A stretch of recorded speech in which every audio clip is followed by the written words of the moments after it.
नमस्कार दोस्तों, एक बार फिर से आप लोगों का आपके अपने YouTube चैनल फिजिक्स स्कूल में बहुत बहुत स्वागत है। कक्षा 12 फिजिक्स का सिलेबस हम लगातार कवर किए जा रहे हैं और प्रत्येक दिन आपको 2 वीडियो कक्षा 12 फिजिक्स के आपको मिलते हैं, सुबह 11 बजे और शाम को 5 बजे। इसके अलावा कक्षा 10 का विज्ञान का सिलेबस भी लगातार चलता जा रहा है। सुबह 8 बजे पर डे वीडियो अपलोड होता है और बेसिक साइंस से संबंधित जो वीडियो है आपको 10 बजे देखने को मिलेगा। तो बाकी और छोटी कक्षा के जो बच्चे हैं वो भी इस चीज़ का पूरा फ़ायदा उठा सकते हैं।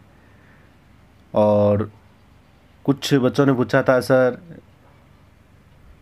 कि वैज्ञानिकों की जीवन परिचय के बारे में आपने एक ही वीडियो अपलोड किया है, जिसमें आपने न्यूटन, सर आइजैक न्यूटन की जो बायोग्राफी है उसको बताने की कोशिश की है। तो पहले तो आपका बहुत बहुत धन्यवाद कि आपको वो चीज़ अच्छी लगी।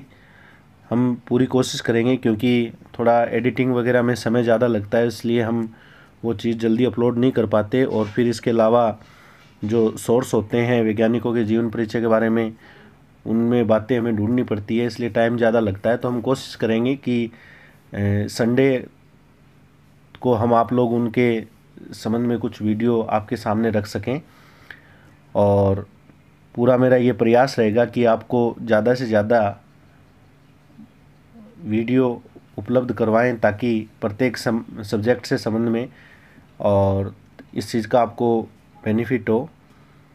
यही हमारा उद्देश्य है। बस आपसे मेरा ये निवेदन है कि आप अपने इस चैनल को अपना अपना मानकर इसे लाइक कीजिए, शेयर कीजिए, सब्सक्राइब कीजिए, ताकि हम इसी मनोबल के साथ आपके बीच में काम करते रहें।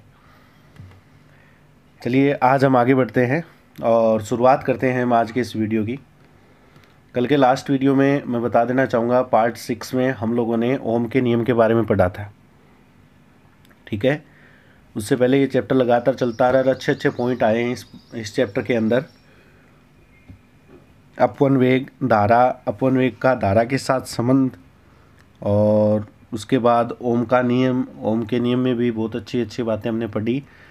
तो साधारण टॉपिक है, ऐसी कोई बात नहीं है कि हम इस चीज़ को जटिलता से देखें कि ये सब्जेक्ट, ये पॉइंट हार्ड है, ऐसी कोई बात नहीं है। एकदम सिंपल सा टॉपिक है ये, पूरा 5वां चैप्टर ही।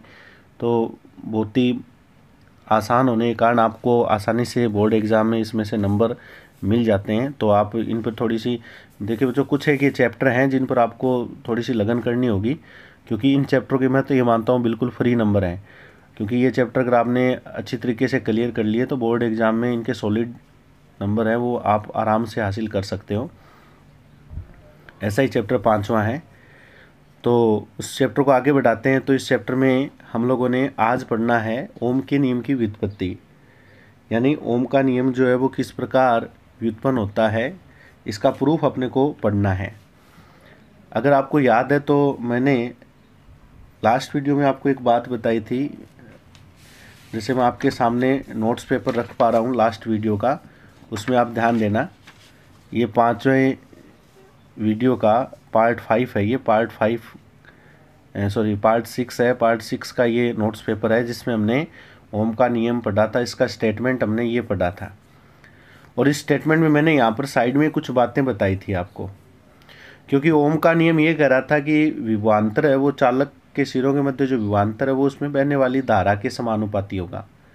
जितना ज़्यादा विभवांतर होगा उतनी ज़्यादा धारा बहेगी, ठीक है।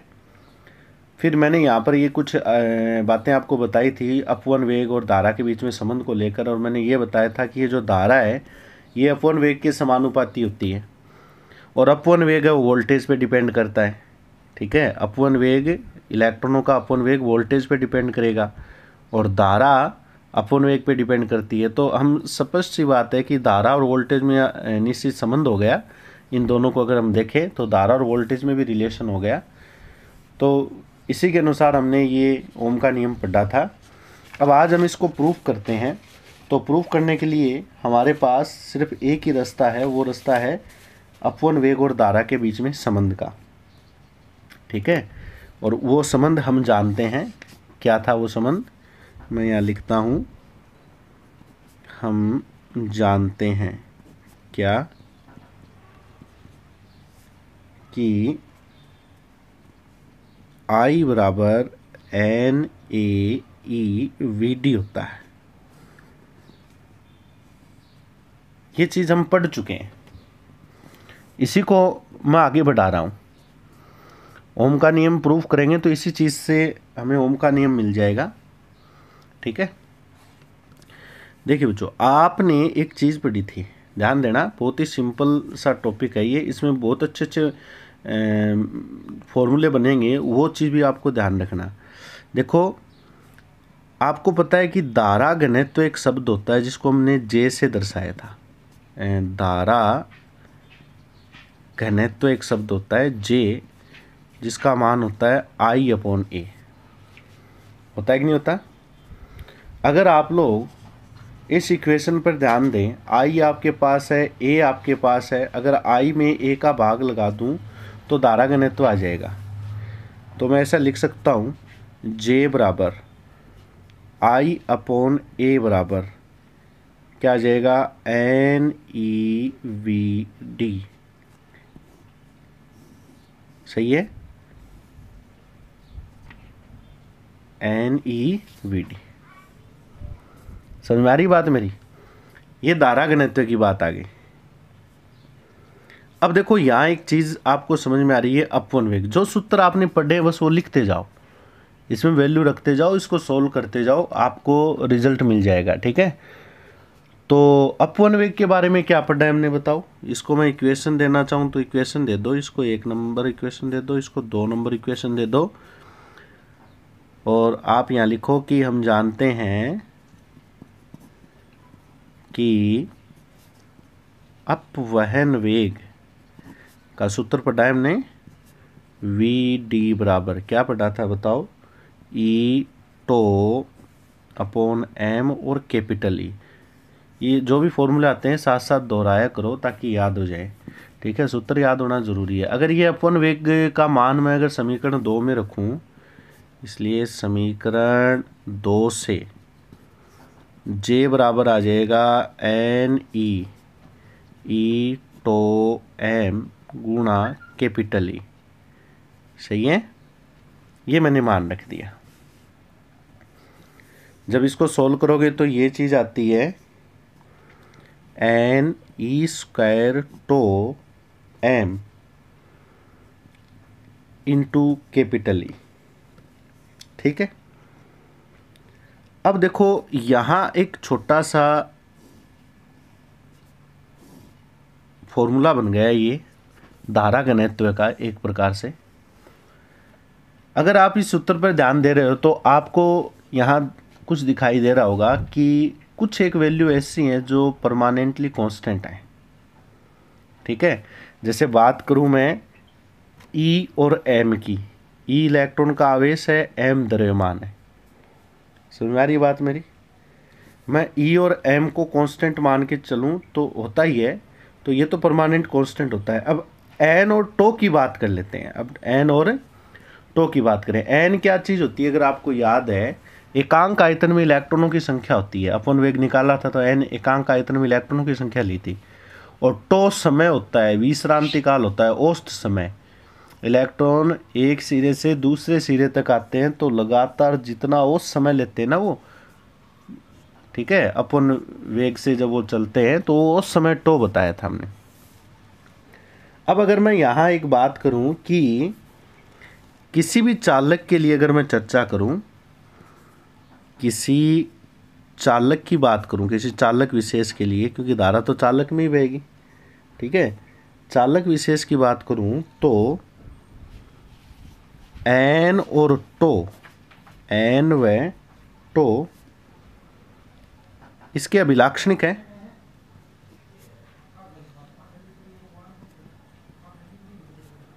अभिलाक्षणिक है मतलब लगभग हम किसी चालक के लिए एन और टो को नियत मान सकते हैं। ठीक है, अब चालक कैसा है वो आप पे डिपेंड करेगा। तो यहाँ ये जो N square E tau upon M है, इस पूरे पद को मैं कांस्टेंट ही कहूँगा एक प्रकार से, कि एक चालक के लिए एन और टो फिक्स हो गया, एन और टो फिक्स हो गया, ई और एम फिक्स होता ही है, तो ये कांस्टेंट हो गया। और ये जो कांस्टेंट होता है ना, ये कांस्टेंट, देखिए बच्चों ये एक नई चीज़ आती है, इसे पदार्थ की चालकता कहते हैं, पदार्थ की चालकता, इसको पदार्थ की क्या कहते हैं, चालकता कहते हैं। और इस चालकता को सिग्मा से दर्शाते हैं। किससे दर्शाते हो, सिग्मा से। अतः एक नया सूत्र बन गया यहाँ पर, सिग्मा से पदार्थ की चालकता का एक नया सूत्र हो गया क्या, sigma is equal N E square tau बटे एम। ये लो, ठीक है, ये कांस्टेंट जो हमने माना है ये एक चालकता बन गए। तो मैं अपनी इस समीकरण पे अगर ध्यान दूं, ठीक है, इसको मैं समीकरण नंबर 3 दे देता हूं। इसलिए समीकरण 3 से क्या मैं ऐसा लिख दूं, जे बराबर सिग्मा, कांस्टेंट है ना सिग्मा, जे बराबर सिग्मा ई बन गया, जे बराबर सिग्मा ई,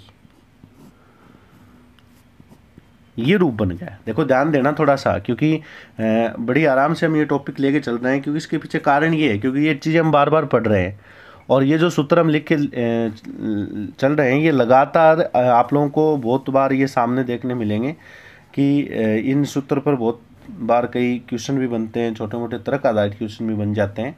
तो अपन वेग और धारा के बीच में संबंध निकाला, फिर मैंने धारा घनत्व निकाला, अपन वेग का मान रख दिया, फिर एक कांस्टेंट आया जिसको पदार्थ की चालकता नाम दिया, ठीक है, मैंने लाल पेन से इसको अलग से इसको नोट कर दिया चालकता का। तो समीकरण 3 में जब ये मान रखा तो जे बराबर क्या आ गया, सिग्मा ई। समीकरण नंबर 4 आ गया। देखिए बच्चों ये जो समीकरण नंबर 4 आया है ना, ये एक प्रकार से ओम का नियम ही है, ठीक है, समीकरण 4 जो आया है ये एक प्रकार से ओम का नियम ही है। इसे ओम नियम का, ठीक है, या ओम के नियम का सूक्ष्म रूप कहते हैं, ठीक है, ओम के नियम का सूक्ष्म रूप कहते हैं, ठीक है, ओम के नियम का क्या कहते हैं, सूक्ष्म रूप कहते हैं। क्लियर है। लेकिन ये चीज़ हमने आज पहली बार पढ़ रहे हैं, ये चीज़, ये संबंध हम पहली बार पढ़ रहे हैं, लेकिन ये बात बहुत इंपॉर्टेंट है। ओम के नियम का सूक्ष्म रूप पूछे तो आपको यहाँ तक लिखना है, लेकिन हम तो वो पढ़ते आ रहे हैं ना, V बराबर IR। तो ये बात तो कुछ अपने को हजम नहीं हो रही कि सर ओम का नियम ऐसा थोड़ी होता है, ओम का नियम तो, लेकिन एक नई चीज़ आई है, ओम के नियम का सूक्ष्म रूप और एक चालकता का सूत्र आया है, ठीक है, ये दोनों बातें याद रखना। चलो अब हमें जो अपना जो परमानेंट जो ओम का नियम हम पढ़ते हैं V बराबर IR, वो अपने को प्रूफ करना है, ठीक है। उसके लिए मैं एक बात आपसे कहूँ कि धारा किस में बह रही है, चालक में बह रही है। धारा किस में प्रवाहित हो रही है, चालक के अंदर, पता है, ये तो हमने पढ़ा है। और उस चालक पर, उस चालक का आपने ए मोटाई का उसमें चालक लिया था। इस प्रकार मैं एक छोटा सा अगर डायग्राम यहाँ बना दूँ, क्योंकि ये डायग्राम लगातार हम बनाते आ रहे हैं पिछले वीडियो में, वही चीज़ है सेम। हमने एक चालक लिया था इस प्रकार, ठीक है, और चालक का अनुप्रस्थ काट कितना मान लूँ मैं, ए मान लूँ, और इसमें इसकी जो चालक की लंबाई है वो L लिख देता हूँ। और इस चालक को मैंने बैटरी से कनेक्ट किया, बैटरी द्वारा इस चालक पर विभवांतर आरोपित किया गया था, ठीक है, कितना, V विभवांतर।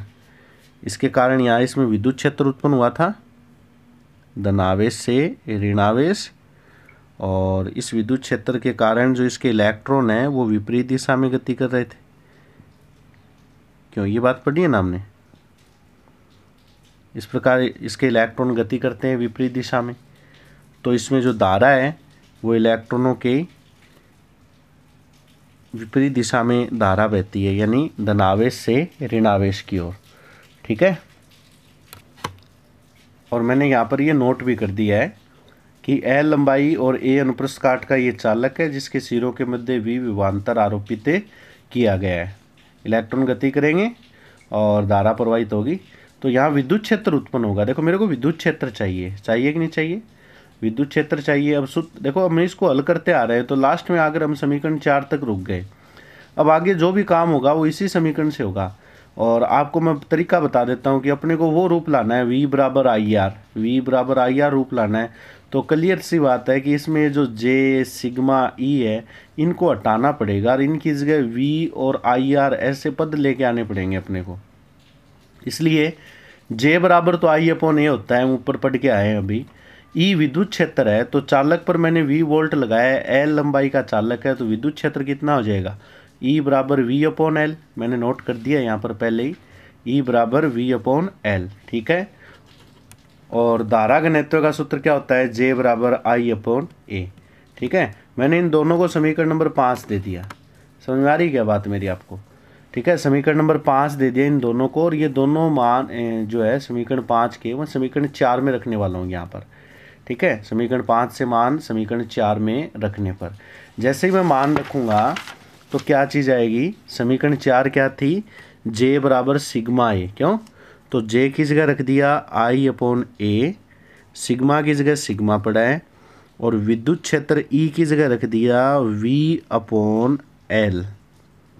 अब देखो आपको यहाँ ये चीज़ समझ में आनी चाहिए मेरे हिसाब से कि J बराबर सिग्मा ये रूप था, तो इसमें ये V और I के पद आ गए ना, ठीक है। अब क्या मैं इसको ऐसा लिख दूँ, अपने को V बराबर आई आर सिद्ध करना है, V बराबर आई आर, तो V का मान निकालो, बाकी को एक तरफ कर दो। V बराबर निकालूंगा तो क्या आएगा बताओ, आप कहोगे सर V बराबर निकालोगे तो ये चीज़ आएगी सिग्मा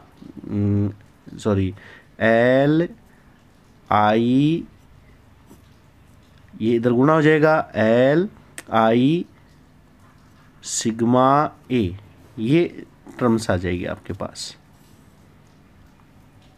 ठीक है। अब जो आपने एक बात बताई है कि सर सिग्मा जो है वो चालकता है, ठीक है। सिग्मा क्या चीज़ है यहाँ पर, चालकता है, ये बात तो हमने पढ़ ली।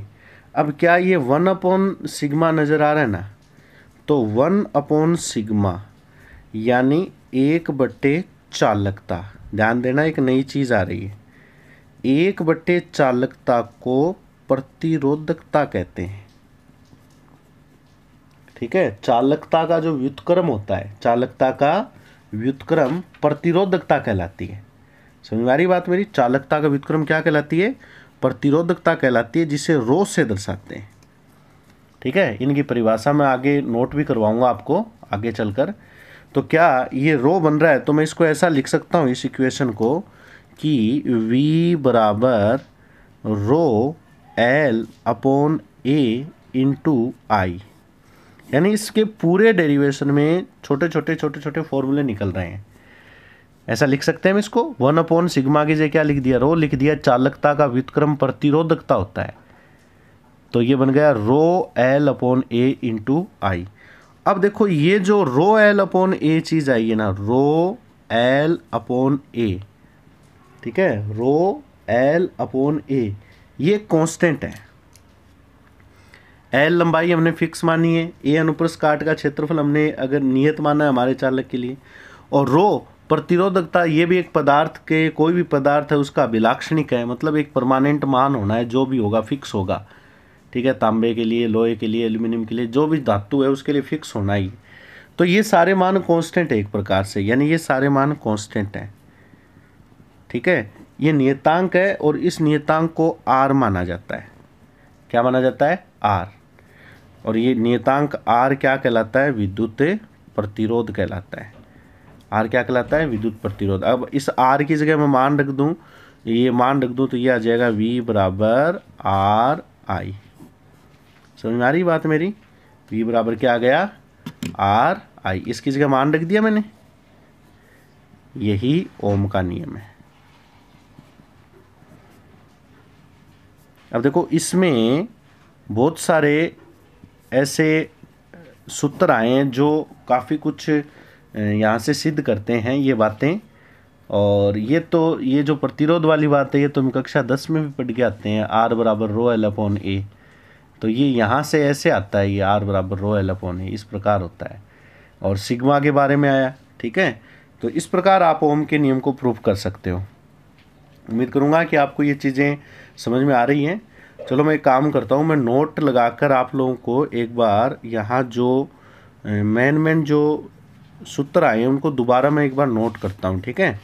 एक तो आया है सूक्ष्म रूप, ओम के नियम का सूक्ष्म रूप आया है। ठीक है, मैं सूत्र लिख रहा हूँ यहाँ पर एक बार रिवीजन के लिए, जे बराबर सिग्मा ई, ये ओम के नियम का सूक्ष्म रूप है। ठीक है, सिग्मा चालकता कहलाती है। इसको सदिश रूप में भी लिख सकते हैं हम, जे क्योंकि धारा घनत्व सदिश होता है और विद्युत क्षेत्र सदिश होता है, तो हम ऐसा लिख सकते हैं जे बराबर सिग्मा ई वेक्टर, दोनों पर वेक्टर चिन्ह लगाकर। एक चीज़ ये आई है। फिर एक सूत्र आया है आपके पास चालकता का। ठीक है, चालकता को मैंने किससे दर्शाया है? चालकता को मैंने सिग्मा से दर्शाया है और सूत्र ये बना था n² टो बटे m, ये चालकता का सूत्र है। ठीक है, ये मैं चीज़ इसलिए लिखा रहा हूँ ताकि आप लोग इनको जब दोबारा पढ़ो तो आप लोगों को ये चीज़ याद हो जाए। और एक सूत्र आया अपने पास प्रतिरोधकता का। ठीक है, और प्रतिरोधकता के बारे में ये कहा है कि रो होता है 1/सिग्मा होता है। अब देखो सिग्मा की वैल्यू आपने अभी अभी लिखी है, तो प्रतिरोधकता की वैल्यू ये बन जाएगी फिर मेरे हिसाब से, सही लिख रहा हूँ क्या मैं? n² टो, इसका उल्टा कर दिया ना पूरे मान का। तो ये इस पूरे डेरिवेशन में कुछ विशेष पॉइंट आए हैं, इन पर भी आप ध्यान देना थोड़ा सा और ओम के नियम को क्लियर कर सकते हो।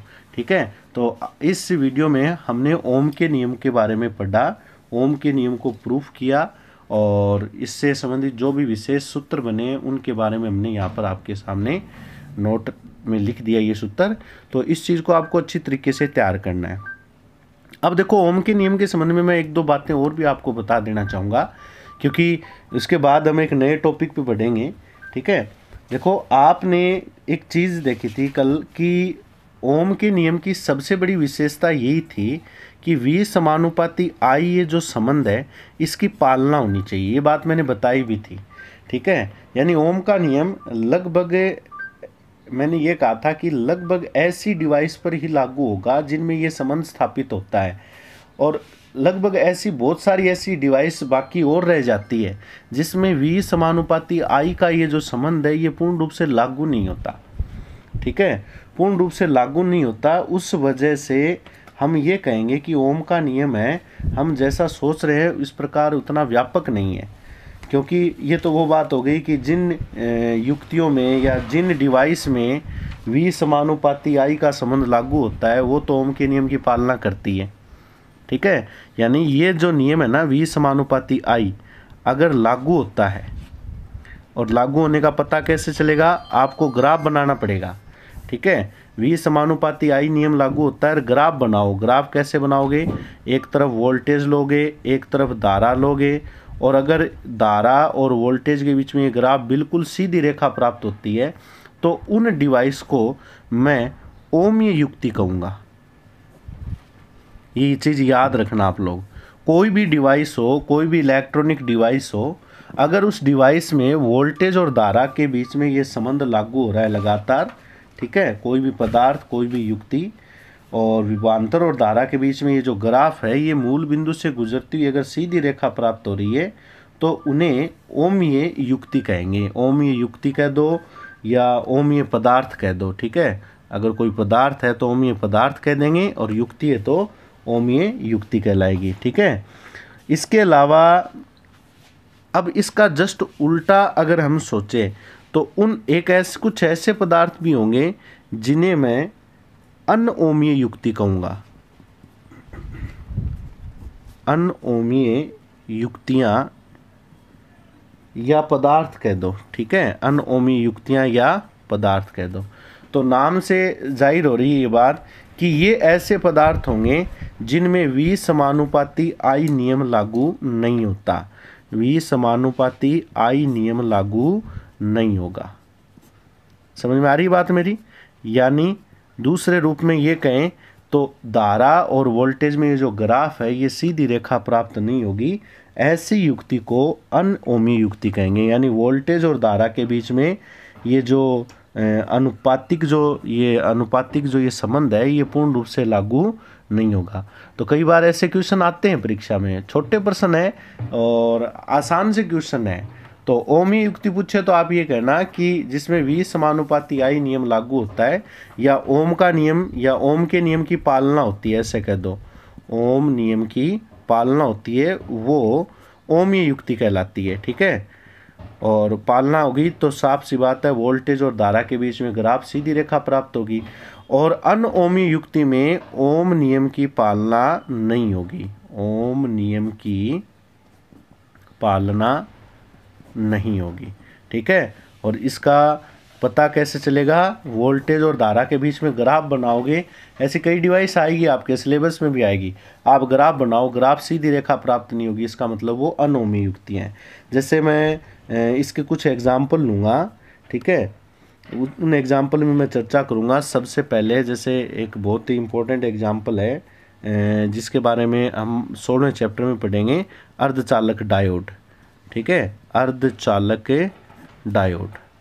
अर्धचालक डायोड का एक पूरा प्रैक्टिकल भी करते हैं 12वीं क्लास में। अर्धचालक डायोड को दो प्रकार या दो तरीके से बैटरी से कनेक्ट किया जाता है। ठीक है, यह भी एक नियम बनता है जो कि मैं यहाँ बताना चाहूँ तो इनमें आप ऐड कर सकते हो, साथ में लिखना चाहें तो आप लिख सकते हो कि अगर ऐसी ये डिवाइस ऐसी भी हैं, इनको अगर आप बैटरी से जोड़ दोगे, बैटरी से कनेक्ट करोगे, तो बैटरी के कनेक्ट करने पर बैटरी की ध्रुवता बदलने पर, यानी बैटरी का प्लस माइनस अगर चेंज कर दें तो जिन डिवाइस पे फ़र्क पड़ेगा, ठीक है, वो डिवाइस अनोमी युक्तियाँ होगी। मतलब वो तो स्पष्ट सी बात है, ओम के नियम की अगर पालना हो रही है किसी डिवाइस में तो आप बैटरी के टर्म्स बदलते रहो, कोई फ़र्क नहीं पड़ना। ठीक है, जो बैटरी की ध्रुवता कह दो या विभवांतर की ध्रुवता है वो आप बदल दो, इधर से प्लस लगा दो, इधर से माइनस लगा दो। जो युक्ति ओम के नियम की पालना करती है उनमें ध्रुवता बदलने से कोई फर्क नहीं पड़ेगा। ये बहुत ही इंपॉर्टेंट क्वेश्चन मैं आपको बता रहा हूँ बच्चों, और बहुत बार एग्जामिनर ये चीज़ पूछता भी है। जब आपके प्रैक्टिकल एग्जाम होते हैं तो एग्जामिनर आपको वाइवा क्वेश्चन करते हैं, उनमें ये चीज़ पूछते हैं। तो ओमीय युक्तियों में जो भी ओम के नियम की पालना कर रहे हैं उनमें आप प्लस माइनस बदल दो बैटरी का, कई बार प्लस का तार माइनस की जगह, माइनस का तार प्लस की जगह लगा दो, तो ओमीय युक्ति पर कोई फर्क नहीं पड़ता क्योंकि वो तो ओम के नियम की पालना करेंगी। और अनओमीय युक्तियाँ होती हैं ना, उन पर फर्क पड़ता है इन चीज़ों का। आप ध्रुवता बदल दो, प्लस माइनस के तार आपस में चेंज कर दो, इनमें ये जो ओम के नियम की पालना तो होगी नहीं होगी, साथ साथ इसमें ध्रुवता का भी फर्क पड़ेगा। जैसे अर्धचालक डायोड में ऐसा बहुत देखने को मिलता है कि अगर अर्धचालक डायोड की दो प्रकार की बाइस ली जाती है बच्चों, इसका मैं ग्राफ ही बनाकर बताता हूँ। एक बाइस होती है अग्र बाइस, एक बाइस क्या होती है? अग्र बाइस होती है। उस अग्र बाइस में वोल्टेज और धारा के बीच में ग्राफ खींचा जाता है। ठीक है, अग्र बाइस को फॉरवर्ड बाइस कहते हैं, इसलिए इसको मैं VF और IF से लिखूंगा। और ये अग्र बाइस होती है तो अग्र बाइस का वोल्टेज और धारा के बीच में जो ग्राफ है वो कुछ ऐसा आता है। ठीक है, प्रैक्टिकल से जब ये ग्राफ बनाते हैं तो कुछ इस प्रकार का आता है, इसे कहते हैं अग्र बाइस, अभिनति बोलते हैं इसको हिंदी में, बाइसिंग। ठीक है, बैटरी से कनेक्शन के अनुसार इसको। और जैसे ये ध्रुवता बदल देते हैं ना, इनको ध्रुवता बदलते हैं यानी बैटरी का प्लस माइनस बदलते हैं, तो ये पश्च बाइस, उल्टी बाइस हो जाती है। अग्र आगे की बाइस बोलते हैं अग्र बाइस, और अग्र का पीछे यानी पश्च बाइस, वो पश्च बाइस हो जाती है। और इसमें ये वोल्टेज हो जाती है VR और धारा हो जाती है IR, रिवर्स। ठीक है, और ये जो पश्च बाइस का ग्राफ है ना बच्चों, वो कुछ ऐसा प्राप्त होता है, ऐसा, ये पश्च बाइस का ग्राफ है। तो मैंने ध्रुवता बदलता हूँ तब कुछ ऐसा ग्राफ आपको प्राप्त होता है। तो साफ सी बात है, देखो वोल्टेज और धारा के बीच में ग्राफ आ रहा है, तो आप इस ग्राफ को देख कर क्या कह सकते हो कि ये ग्राफ ओम के नियम की पालना कर रहा है। ये ग्राफ ओम के नियम की पालना नहीं करता। ठीक है, इसलिए अर्धचालक डायोड अनओमीय युक्तियों में गिना जाता है। ठीक है, इसके अलावा ये एक दो एग्जाम्पल मैं बताता हूँ, कई बार ये परीक्षा में पूछे जाते हैं, ग्राफ सहित पूछे जाते हैं। ठीक है, एक जैसे कोई भी विद्युत बल्ब होता है या कोई टॉर्च होती है, उस टॉर्च का जो बल्ब है या बल्ब में क्या होता है? फिलामेंट होता है।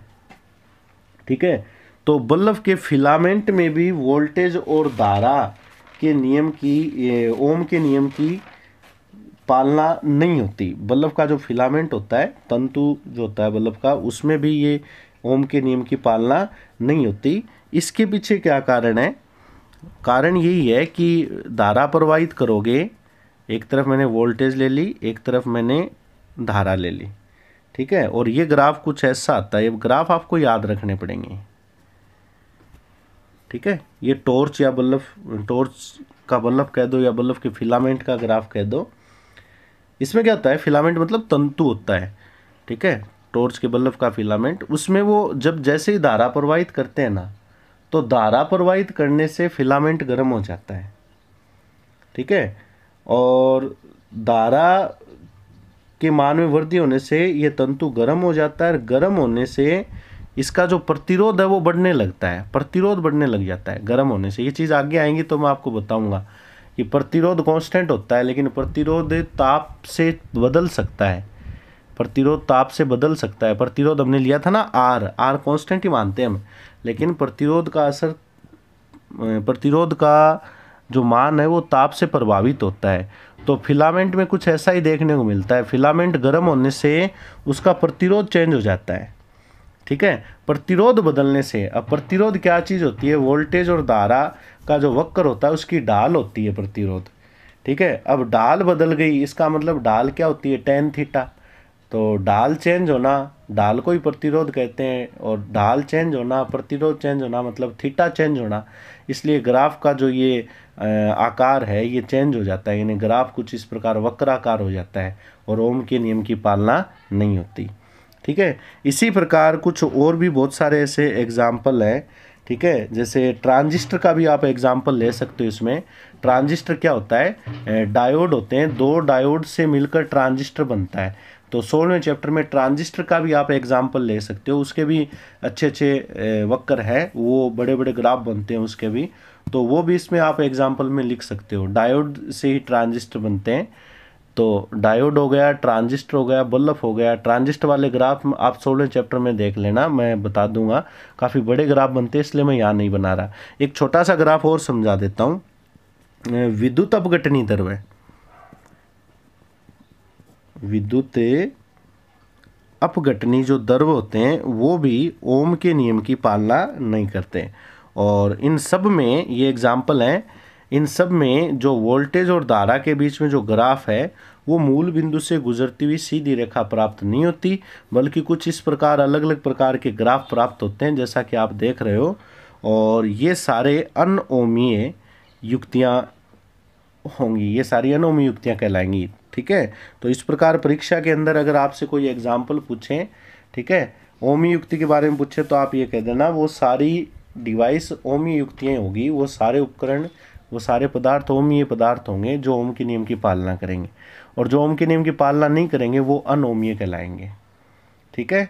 और एक बैटरी वाला मैंने एग्जाम्पल बताया, वो आगे भी आप ध्यान रखना कि बैटरी की ध्रुवता बदलने से इन पदार्थों पर फर्क पड़ जाता है, ठीक है, जैसे यहाँ फर्क पड़ गया। जबकि ओमी युक्तियाँ वो होती है जिनमें ध्रुवता बदल दो कोई फर्क नहीं पड़ेगा। तो बच्चों आज के इस क्लास के अंदर मैंने आप लोगों को बड़े ही आराम से ओम के नियम के संबंध में बहुत कुछ टॉपिक बताए हैं। इसमें जैसे कुछ एक सूत्र आए हैं मेन, इन पर आप पूरा ध्यान दें। ओमी युक्तियाँ आई हैं, इन पर आप पूरा ध्यान दें। अनओमी युक्तियाँ आई हैं, इनके एग्जाम्पल आए हैं, और ओम के नियम का प्रूफ तो आए ही आया है। तो बहुत सारे एग्ज़ाम के अंदर ऐसे छोटे मोटे क्वेश्चन निकल जाते हैं, इसलिए मैंने विशेष करके, क्योंकि ये इम्पोर्टेंट चैप्टर हैं बच्चों साइंस के, तो इनमें बेसिक साइंस हो चाहे कंपटीशन एग्ज़ाम में आने वाली जो भी साइंस के क्वेश्चन होते हैं वो लगभग इस प्रकार के टॉपिक से बहुत अच्छे क्वेश्चन बनते हैं, क्योंकि 10वीं क्लास के लेवल का ये पॉइंट है। ओम का नियम कक्षा 10 में आ जाता है, तो ज़्यादा स्तर नहीं होता इस प्रकार इस पॉइंट का, लेकिन फिर भी बच्चे क्या करते हैं, सोचते हैं कि यार ये तो सरल है, ठीक है, इतना इम्पोर्टेंट नहीं मानते, लेकिन फिर भी इसमें से बहुत अच्छे अच्छे क्वेश्चन निकल सकते हैं। तो इनको आप अच्छी तरीके से तैयार करो और नोट्स मेंटेन करो। उम्मीद करता हूँ कि आपको ये वीडियो पसंद आएगा, और आगे के वीडियो में हम नए टॉपिक से आप लोगों को रूबरू करवाएंगे।